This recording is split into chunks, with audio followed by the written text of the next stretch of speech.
Good morning Year 5 and happy Monday. Hope you've all had a lovely weekend and could have maybe played in the snow.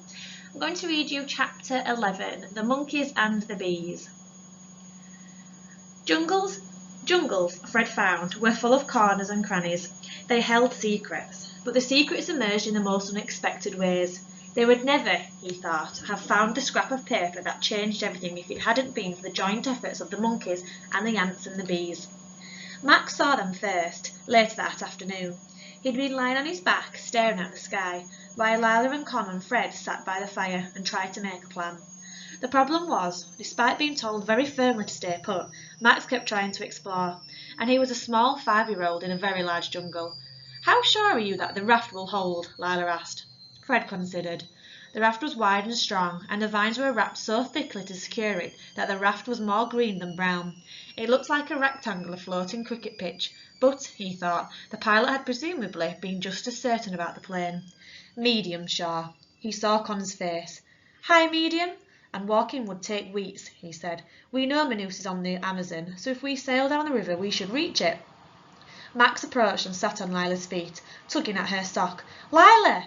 He dug a chunk of snot from his nose and wiped it on the grass. "Except we don't know if Manus is upriver or downriver from here," said Con, "so we have a 50% chance of death." "Lila," said Max, "listen to me." "But there's a 50% chance of life," said Fred. Con smirked, and he resisted the urge to flick Max's snot at her. "Can you hear yourself?" she said. "Do you know how insane that sounds?" "Lila!" Max tugged harder at her sock. Did you see how the monkeys fought the bees?" "What do you mean?" asked Lila.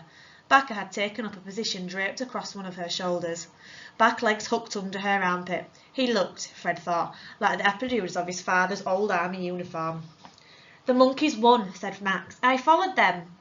"Max, what are you talking about?" Lila picked him up and held the face close to hers, blazingly angry. "I thought you were in the den. You know you're not allowed to move." "I told you. If I can't trust you, I'm going to tie you to me." Max pouted. "I didn't go far. I stayed away because I don't like bees." "Maxie, don't lie. There are no bees," said Lila. "I've seen every flying thing, ants and beetles and mosquitoes, but no bees." "It was over there," said Max. He pointed to the other side of the clearing among tall rubber trees, "in the high bits." Lila raised her eyebrow over Max's head. Was this a dream, Max, or in real life?" "Real life," said Max. "I don't believe you. Real life." Max looked furious. "Real life. The monkeys washed their hands in the ants, and then they fought the bees." "I have no idea what you're trying to describe," said Con, "but it sounds terrifying." Max got up, roared and stamped, accidentally stepping on Con's knuckles. Con gave a yell and slapped at his ankles. "That hurt," she said. "Don't hit him," said Lila. "You're not paying attention, any of you," said Max. "Listen." Fred looked at Max.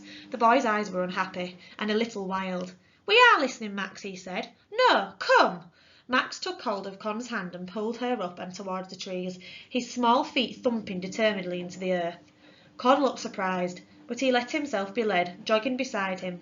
She didn't comment on the status of Max's hands, which were sticky with unknown substances. Fred and Lila ran after them. "There," said Max. "They were there." He pointed up at an ant nest, a great bulbous structure built on the tree's trunks, bulging out of it like a pot belly. "There were no monkeys in sight." "They were here really soon ago," said Max. "They'll come back." Sceptically, Fred sat down. Max sat on Lila's legs. Backer clung to Lila's shirt. Sitting still and empty-handed was not, Fred found, an easy thing to do. The things he was trying so hard not to think about, his father's face, his mother's voice, came crowding in. And darker things, the picture of all 4 of them starving, unfound in the green clearing, crept towards him. He tried to whistle, but his head swam, and he succeeded only in making a peculiar piping noise. "Fred," whispered Lila, "you'll scare the monkeys." And then, suddenly the monkeys came. There were 3 of them, dark brown and strong-limbed and sweet-faced. Fred watched in awe as they chased one another up and down the trees, chittering. They wriggled around the trees, flicking their tails, and then the largest of the monkeys, a mother with a baby hanging from her neck, laid her paws on the ant's nest. The ants swarmed over the monkey's paws and up her arms until her fur was black with them.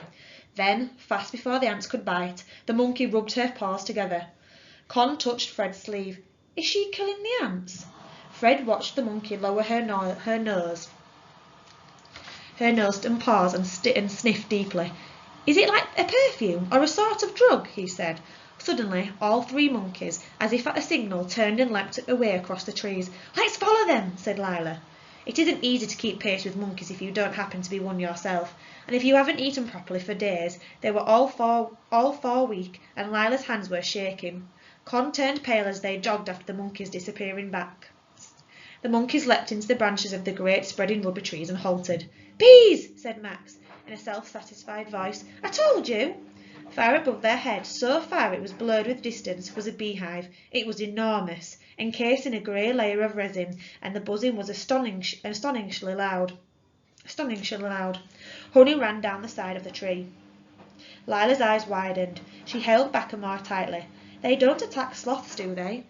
As they watched, the mother monkey approached the hive, broke open the protective layer and plunged her paws into its depths. She broke off a piece of honeycomb and bit into it, dripping honey on her baby's head. The bees swarmed furiously, but didn't go close enough to sting. Lila's eyes were as wide as the sun. I think the smell on her paws meant that the bees didn't attack, she said. It must be a repellent. Let's try it, said Fred, already on his feet. But what if it only works for monkeys, said Con. Well, there's only one way to find out, he thought. He thought of dinner, which would be pineapples, if there were any left, and cocoa grubs if there weren't. Wouldn't you like some honey? Just think for a minute before you... But Fred was already running. He wound his way back to the ant's nest and waited, panting for the others to catch up. Then he laid his hands on its side. The ant swarmed onto its fingers and knuckles and wrists. It was like wearing a pair of black gloves. They tickle, he said. The ants were so small it was like being covered in full stops. Now you rub your hands, ordered Max. Quickly, like the monkeys. A few of the ants swarmed up Fred's arms all the way to his chin, but they didn't seem disposed to bite. He rubbed his hands together, feeling a little guilty, and then sniffed. The smell was so strong that he gagged. You don't know what when they put stuff on cuts at school, he said. It's like that. Disinfectant, said Lila. He rubbed his hands over his face, as he'd seen the monkey do, and up his arms. He hesitated, and then gathered more ants and rubbed the smell onto his legs and ankles too, just in case. Con pulled his hands down to her face so she could sniff. It smelt like ammonia, she said, like my aunt's smelling salts. They ran back to the honey tree. Fred thought the others seemed to be giving him a wider berth than usual. You smell like a bad idea, said Max, like medicine. At the foot of the tree, Fred looked up. The trunk was enormous, and the bees a distant cloud. Are you sure you don't want to stop to think, for just one single second? To at least make a plan, said Con. I'll be fine, said Fred. He'd always loved climbing trees, that feeling of navigating an unknown land upwards. The others watched him. Lila with expectant eyes, Con with one eyebrow and her upper lip raised, Max with his finger in his nose. He seized a low branch and heaved himself up. Max cheered. Fred's legs scrabbled for purchase, and then found a knot in the bark and pushed upwards. He felt immediately that this was different. This was nothing like climbing at home. His muscles were weak and less at his command. His arms and legs had less pull and spring to them. It occurred to him, with a jolt, that he hadn't checked to see if the tree's wood was rotten. The trees creaked under him, loud as the hinge on a giant's gate. Damn, he whispered very quietly. He reached up for the next branch, and then the next, his shoe slipping and sliding on the smoothness of the bark. Oh, for goodness sake, he heard Con say, he's going to get himself killed. He'll be all right, said Lila. Really? What if he's not, though? It'll be even harder stuck in this place with just three of us. Fred, she called. Please, just come down. Fred ignored her. He swung higher and faster. He set both feet on a thick branch and looked above his head for a good handhold. Suddenly, the branch under his feet snapped. His legs flared in the air, kicking against the trunk of the tree, and he swung from his hand, feeling his fingers slip against the slick surface. He scrabbled with his right hand for another branch, his legs blindly seeking a foothold. His feet met solid wood again. He tried to pull up the next handhold, but his arms felt hollow. No more use than wool or straw. He stood on a knot in the trunk, clutching at the branch above his head, frozen. He tried to not think of what his father's face would look like if he heard, and this son had died climbing a tree. Look at him, said Con below. He's stuck. Are you all right, said Lila. He's obviously not, said Con. I'm not going to stand here and watch him die. She stomped to the base of the tree, her shoulders hunched around her ears, and began to haul herself up, her jaw locked like a boxer's. She moved stiffly but steadily, despite the shaking in her hands and knees. Fred watched as she came to a rest a few branches below him, staring up, hugging the trunk to her chest. Her ankles were wobbling with fear. "What are you doing?" he asked through gritted teeth. "Telling you to come down."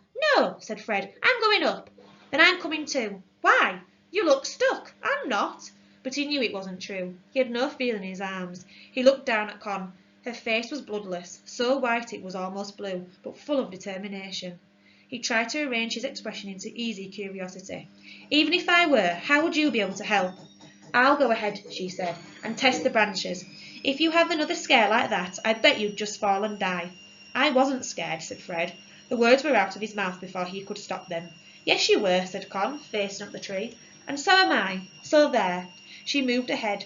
She went far more slowly than he would have, and her face was set with an expression that looked like fury. But she climbed steadily, testing each branch with her feet and wiping her hands on her skirt at every move. Fred unpeeled one hand from the branch. He pushed back at the angry opera of fear. He followed Con. Gradually, as Fred climbed, the sway and rhythm of it took over, and his breathing returned to normal. The hive came into sight. There were hundreds, perhaps thousands of buzzing insects. "Bees don't have encouraging faces, do they?" said Con. Her voice was much higher than usual. "Do it quickly so we can go down." "Just a second." Fred crouched on the branch, his legs shaking a little, and stuffed leaves into his nostrils so the bees couldn't sting up his nose. "Don't come too close or you'll get stung." From far down below, he heard Lila call out encouragingly, "You can do it!" Max, unencouragingly, shouted, "But also, if you both fall, would you be angry if we ate you?" Fred stood, wrapping one arm around a thick branch to the right of him. With the other he reached up and left, out and over the vast drop, and pushed his hand into the fist-sized hole in the beehive that the monkey had made. The buzzing grew louder and more furious. Fred braced himself. The bees swarmed angrily around him, and a few rebounded off his shorts, but not a single bee touched his skin. Triumphantly, he broke out a fistful of honeycomb, and then another. "It works!" Fred said. A bee buzzed into his mouth. He swore and spat it out, jerking his head, and felt the tree sway under him. "Where do we put it?" asked Con. "We could drop the chunks of honeycomb down to Lila," Fred said, "but they might get stuck in the leaves." "If all of this was for nothing," Con began. "No, I've got an idea." He braced himself and looped one arm around a branch. With his free hand he tucked his shirt into his shorts, then dropped the honey inside his shirt front. He licked his fingers. "Ah," he said. He'd forgotten that they were covered in dust from the bark, and the remnants from the ants, but even so the honey was spectacular. It made his skin buzz. "Can I have some?" asked Con. "Thought you wanted to get down." She was shaking so hard her knees were jumping, but she lifted her chin defiantly. "If you can, I can." It was just as Fred edged around the great trunk of the tree towards her that he saw it, something red, the size of an apple, tied tightly with vines to the branch. His breath stopped. He leant backwards to see better. "Fred," said Con, "don't." "I'm fine." He grabbed a handful of tree branch. "Look above your head." The red thing wasn't a plant. It didn't have the tinge of a life to it. "What is it?" She squinted upwards. "The leaves are in the way." "I think it's leather." "Like a handbag?" "No, something else." He edged round her and upwards. He unwound the thing from the tree as quickly as he could, his hands shaking. The branch he was on was broad, and he sat down on it, his legs hanging on either side. Con approached and sat facing him, hugging the trunk with one shaking arm. "Don't open it now," she said. "Wait until we're on the ground, you idiot." "Just quickly," said Fred. It was a red leather pouch with a leather drawstring, and the remnants of gold embossed writing with the base. It was heavy. His hands were shaken as he opened it and pulled out a lump of metal. "A tobacco tin," he said. It was rusty, but less rusty than the sardine can. "Let me see," said Con. There were words on the side. She whispered them aloud, as if they were a spell. "Collier's finest tobacco, London, Piccadilly." "There's something else," he said. The tree rocked suddenly in the wind, and the thing slipped through his fingers. He caught it just in time. It was also rusty and rough in his fingers. "A penknife," he said. "Is that everything?" "I think so." He brushed away stray bee and upturned the pouch of his palm. A piece of paper fell out. "What's that?" said Con. "A letter?" It was a sheet of paper from a blank end pages of a book, marked in ink and labelled with neat block capitals. In the corner was a sketch of the points of a compass. "It's a map," he said. Goosebumps rose on his arms. Fred knew the power of maps. They gestured to hidden things. They were line drawings of the world's secrets. He studied it. It was sketched in ink, which had faded in the creases of the paper. There were thin lines of tributes and a thick one for what he assumed must be the Amazon. There were thin lines for the tributaries and a thick one for what he assumed must be the Amazon. In the far right hand corner there was an X. It had been scratched so fiercely the pen had pierced the paper. What do you think it's of? What's the X stand for? Con's eyes were wide. She seemed to have forgotten they were 30 metres up in the sky. I don't know. Fred looked upwards. The tree they were sitting in was taller than the others surrounding it. Near the top, where it thinned to a spike, it stood high above most of the rest of the canopy. I'm going further up, he said. If I can get above the canopy, I might be able to see. No, you're not. That would be insane. You're just showing off because you're embarrassed you got scared before. Fred felt his ears grow red. I'm going. Do you want to go back down or come with me? Con pulled the corners of her mouth towards her chin. I'm coming too, obviously. They went slowly, testing each branch as they got thinner and thinner. The branches became springy and fork-handle thin. Suddenly, Fred's head broke out from under a leafy branch, and he found himself head and shoulders above the canopy. Below him, the river stretched purple and silver. Fred tried to keep his breathing steady. It was exactly as he dreamed it, from the seat on the floor in a corner of the library. Look, he said. I am looking, said Con. She was just below him. Her eyes were screwed shut. The river wound for miles around bends and swoops, disappearing into the horizon near the foot of a mountain. As he watched, a monkey skittered down from a tree and leapt away, curling its tail around its branches as it swung past him. Open your eyes, Con, said Fred. You'll have to see. Con opened her eyes, and then opened them further, as wide as the sky. I didn't know it's by you fist beautiful. It looked, Fred thought, like someone had designed it with a purpose in mind, someone who wanted the world to be as wild and green and alive as possible.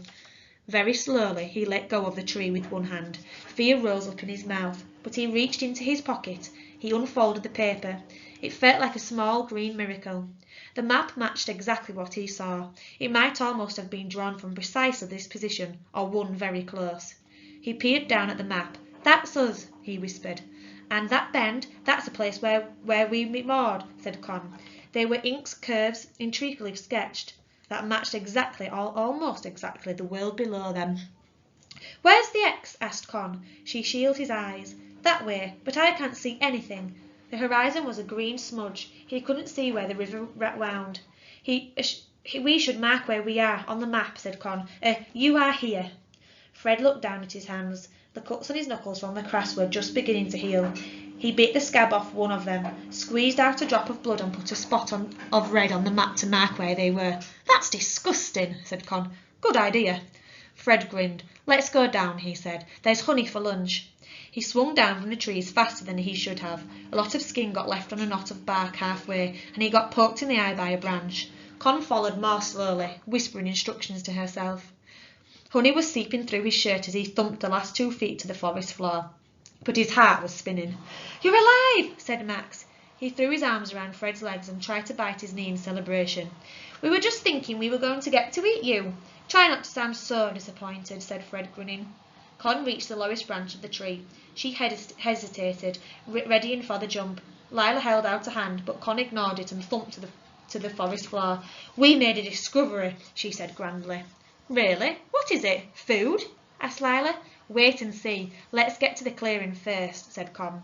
Then, as if a valve had been released inside her, she let out a cough that was half laughter and half triumph. I've never actually climbed a tree before. Never, said Lila. Then, that was actually quite amazing. I know, said Con. I think so too. As soon as they reached the den, Fred pulled off his shirt and scraped off the honey in piles on wide leaves. He crossed to the pool and splashed water in his chest and shirt. Bark and dust had stuck to the honey and made a surprisingly tenuous paste. Hurry up, Fred, called Max. Fred gave up and pulled his sticky shirt back on, then ran back to the den.